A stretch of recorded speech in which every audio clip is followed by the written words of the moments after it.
ditangkap dan diadilinya Jokowi secara legal konstitusional itu sudah jauh dari cukup Prabowo Subianto untuk melanjutkan gugatan yang kita ajukan sejak sekarang. Rakyat akan terus menggugat. Sebenarnya sudah menunjukkan warisan yang semakin bermasalah, bahwa beliau ini harus ditangkap dan diadili. Prabowo Subianto melanjutkan proses hukum terhadap Joko Widodo.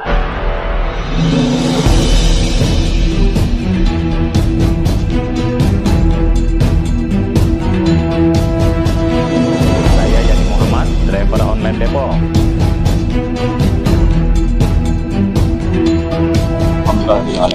Assalatu wassalamu ala asyrofil anbiya'i wal mursalin wa ala alihi wa sahbihi ajmain.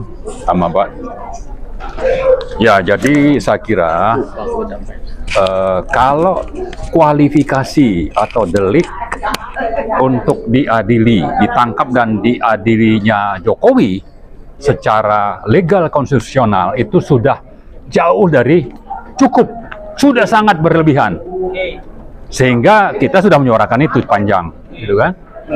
Masalahnya ini tidak bisa terlaksana karena Jokowi itu menggunakan politik kotor, termasuk menggunakan politik stick and carrot. Ada yang diiming-iming dengan imbalan, tapi ada juga yang diancam karena punya kasus, sehingga lancarlah dia punya agenda, sehingga tidak mungkin terjadi apa yang namanya proses hukum terhadap pengkhianat konstitusi ini, gitu. Nah, lalu kalau itu sudah gagal, bagaimana berikutnya? Seandainya sudah lengser, ini bisa segera diproses, tetap diproses, ya kan? Nah, saya kira yang mendesak adalah mulai sekarang kita mengajukan gugatan ke pengadilan, apakah pidana atau perdata. Kalau sudah dilaporkan misalnya ke polisi, atau ke Mahkamah Agung, atau itu ke pengadilan negeri, ini tidak bisa dihentikan. Maka saya kira yang perlu segera dilakukan adalah bagaimana supaya kejahatan-kejahatan itu digugat dari sekarang. Ya, antara lain Jokowi banyak melakukan kebohongan, maka ini perlu digugat dari sekarang.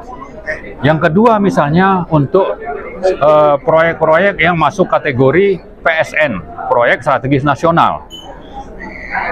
PSN ini sebetulnya ada kriteria yang harus dipenuhi kalau suatu proyek negara itu, atau proyek siapapun itu, proyek swasta itu harus memenuhi kriteria tertentu baru boleh masuk kategori PSN. Nah, ternyata misalnya untuk PIK 2, untuk BSD, untuk Surabaya Front City, ini kriterianya tidak jelas dan ini sangat buru-buru dimasukkan. Dan yang menerbitkan itu, kalau selama ini itu oleh Presiden melalui Perpres, ini dilakukan oleh Permenko, oleh Menko Perekonomian.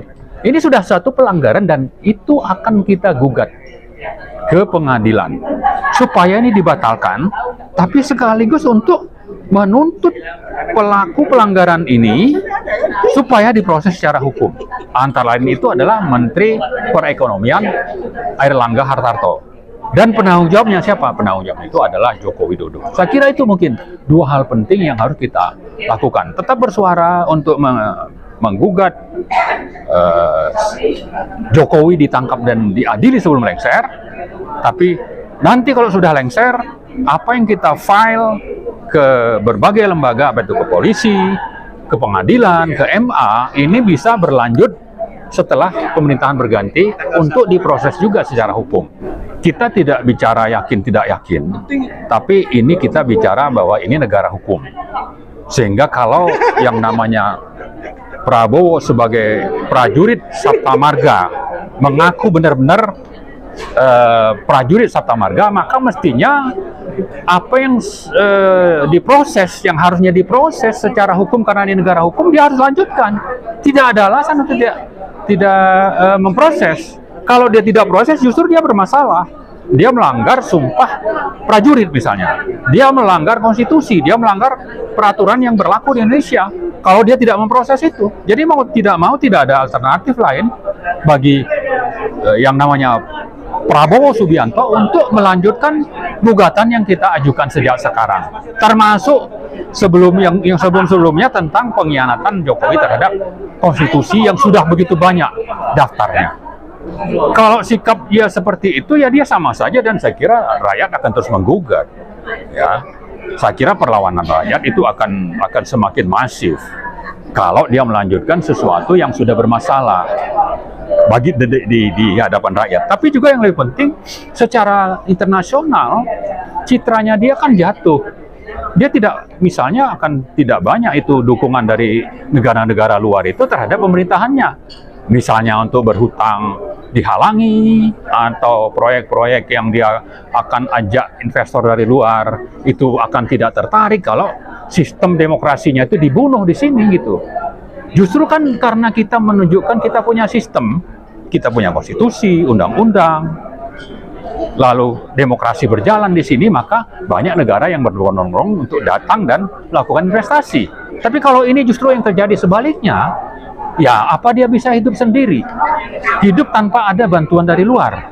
Meskipun bukan berarti kita merelakan negara ini untuk digadaikan kepada asing atau investor asing. Bukan seperti itu maksudnya. Artinya ada kerjasama yang saling menguntungkan bagi Indonesia dan bagi negara yang akan bekerja sama dengan kita. Dan itu akan terjadi kalau demokrasi tegak, konstitusi dijalankan di sini, hukum juga ditegakkan, rakyat juga itu dihormati, HAM-nya gitu. Dan di mana-mana kan orang di seluruh dunia itu bicara soal HAM. Kalau di sini HAM-nya dibunuh, lalu kita mau apa? Apakah Prabowo mau melakukan seperti itu? Apakah dia akan semakin represif? Saya kira tidak akan seperti itu. Dan ini juga peringatan bagi beliau. Kalau beliau itu melanjutkan pemerintahan Jokowi lebih represif, dia harus siap-siap berhadapan dengan rakyat. Tapi sebaliknya, dia mengakomodasi aspirasi rakyat, maka dia akan didukung. Maka tinggal pilih saja. Dia mau pilih keluarga Jokowi, dinasti Jokowi, atau cawe-cawe Jokowi, intervensi Jokowi, atau dia menunjukkan bahwa dia memang pemimpin sejati, prajurit Sabta Marga. Dan saya kira rakyat memilih yang kedua ini kan, bagi dia untuk dijalankan. Ya, saya kira kejadian pagi ini menunjukkan bahwa Jokowi sebenarnya sudah menunjukkan warisan yang semakin bermasalah bagi negara dan rakyat.